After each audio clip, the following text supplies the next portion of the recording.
Hi, my name's Brad Taylor. I'm currently the Secretary for the Kempsey Rugby Union Club. Hopefully throughout this video you'll see a little bit more about us and what our club is like and who we are as a club.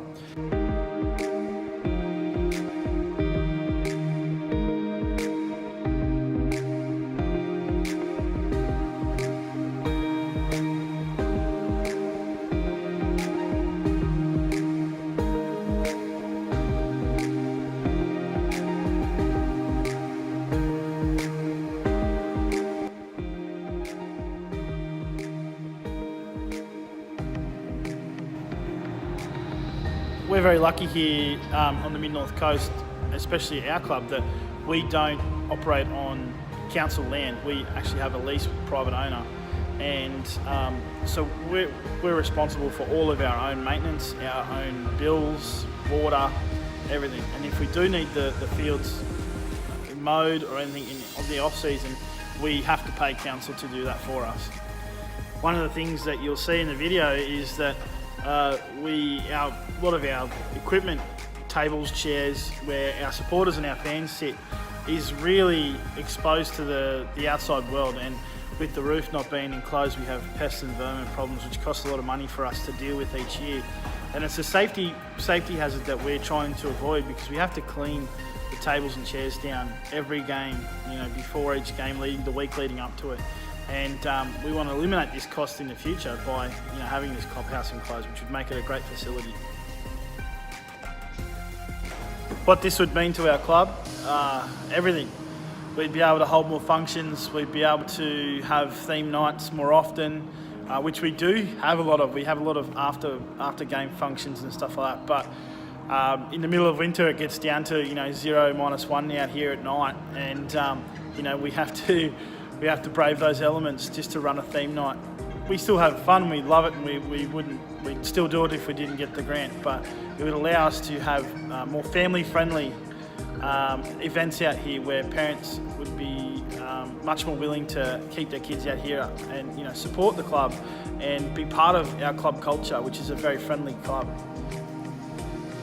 When I first came to the club in 2009, I was new to the area, and I was very lucky to go to training one night and met a bunch of great people, and since then have been a passionate person for this club.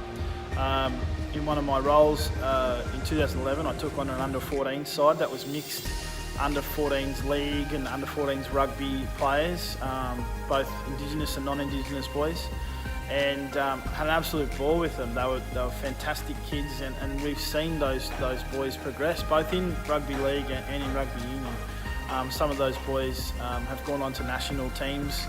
One of the things I love about the Cannonballs is that we don't exclude people.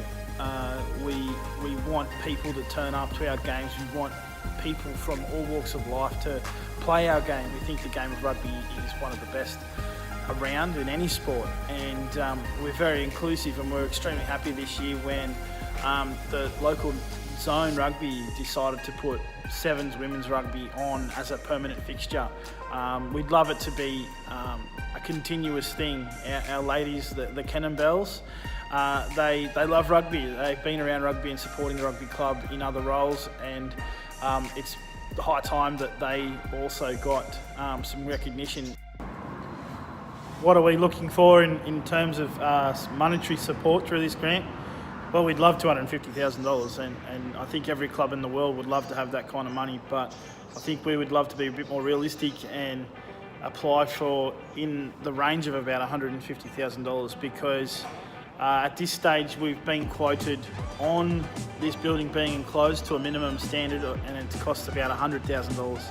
And we think that with our sponsors on board, with the people that we know in the club, our volunteers, we would be able to build the amenities block as well for about $50,000. Thank you very much for taking the time to watch my video on behalf of our rugby club.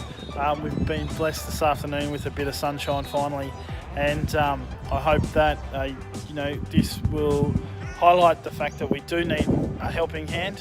and the Holden grant system is something that we look forward to making great use of if we get the chance.